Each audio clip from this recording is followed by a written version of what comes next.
Professor X, Magneto, Storm, Mystique, Nightcrawler, Angel, Beast, Colossus, Jean Grey, Wolverine, all iconic mutant heroes who've appeared in multiple movies now over the past 20 years. But what is interesting is that none of those characters would have existed if it wasn't for a group of very real people whose lives were directly impacted by one of the most horrific periods in American history. You see, X-Men is more than just a comic book about superpowered mutants who go to school and fight bad guys. It's also a metaphor for racism and social commentary disguised in capes and cowls, and it all goes back to the start.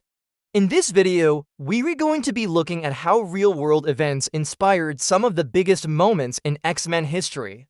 Before I get into it though, let me ask you a question. What do you think? Is there a connection between the civil rights movement and the X-Men? If so, what do you think it is? Let me know your thoughts down below. Now, to understand where the X-Men came from, you first need to understand where their creator came from. You see, Stan Lee was born in New York City in 1922 and grew up in a middle-class Jewish family. He always felt different and like an outsider. His last name, Lieber, was changed to Lee because of anti-Semitism. Anti-Semitism, simply put, is prejudice against Jewish people. And unfortunately, it still exists today. By the time he was a teenager, Stan had already written his first comic book, Captain America, which featured a young lad who could talk to animals. But when he went to enlist in the army after the attack on Pearl Harbor, he was rejected because of a heart murmur. He worked in the army instead, writing training manuals until he was able to enlist after the war ended. That's when Stan began working at Timely Comics, later renamed Marvel Comics, where he created Captain America. But why am I telling you all of this? Because it's important to understand that Stan Lee felt like an outsider most of his life. He knew what it meant to be different and experience prejudice and discrimination. After the war, Stan Lee and artist Jack Kirby were tasked with creating a new superhero team for Marvel. They brainstormed ideas and eventually landed on a group of superpowered mutants, although the term mutant wasn't used yet. Stan wanted these mutants to be treated differently, to be hated and feared by society. There were several major events happening around this time in America that directly influenced Stan's decision. The first was the Rosenbug's execution. In 1953, Julius and Ethel Rosenbug became the first civilians executed in America for conspiracy to commit espionage, essentially being spies for the Soviet Union. They maintained their innocence, but many Americans believed they were rightly punished. This led Stan to believe that it didn't matter if these characters were innocent or not, people would treat them badly. The second event that happened around this time was the death of Harry S. Truman's daughter. She died due to a rare blood disorder called acute myeloblastic leukemia. Some say her illness was caused by medical experiments done on her by the US government, including exposure to atomic weapons testing. The president blamed journalists for sensationalizing her condition, saying they brought undue pressure on doctors trying to treat her. This event led Stan to believe that people wouldn't care about mutants no matter what. And finally, there was the real-life persecution of mutants, or mutants. Mutants were real people who suffered from severe physical deformities. Back then, there was no real understanding of genetics or mutations, so these poor folks were seen as freaks of nature, exhibited in sideshows and exploited for the amusement of others. They weren't treated like people and often faced horrible living conditions and abuse. All of these events showed Stan Lee that no matter what his mutants could do, people would treat them horribly, so he decided to write them out of existence. But before that, he needed a villain. Enter Magneto. He was based on the infamous Nazi leader Adolf Hitler. Magneto believed mutants were superior to humans and should rule over them, much like the Nazis believed the Aryan race was superior to other races. This conflict set the stage for the X-Men.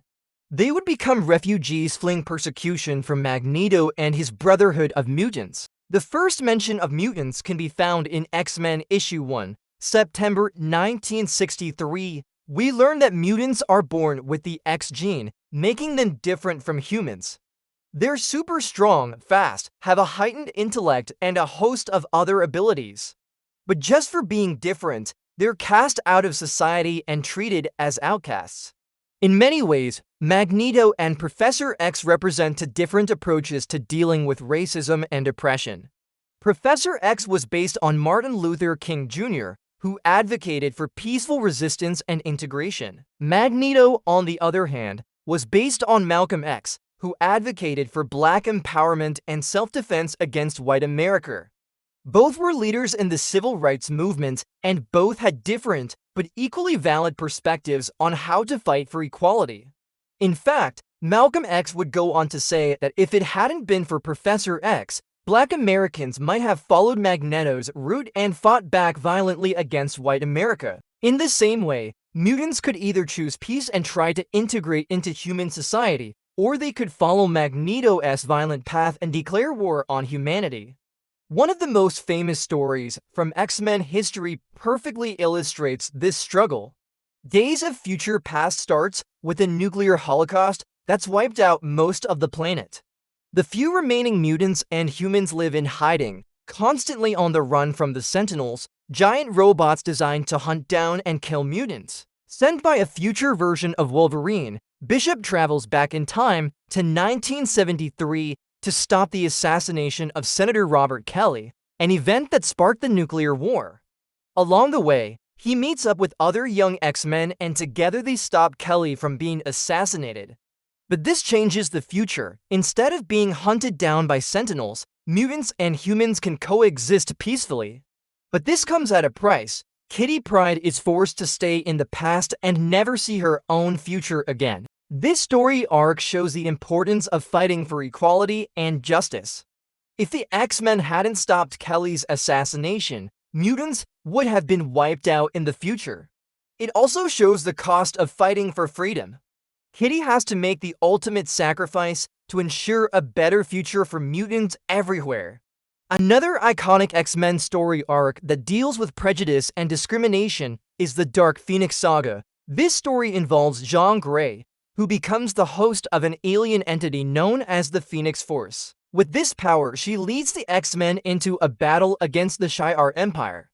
During the battle, Jean loses control and kills billions of Shi'ar citizens. She's brought to trial for her actions, but the X-Men come to her rescue. Despite this, Jean feels guilt and shame over what she's done.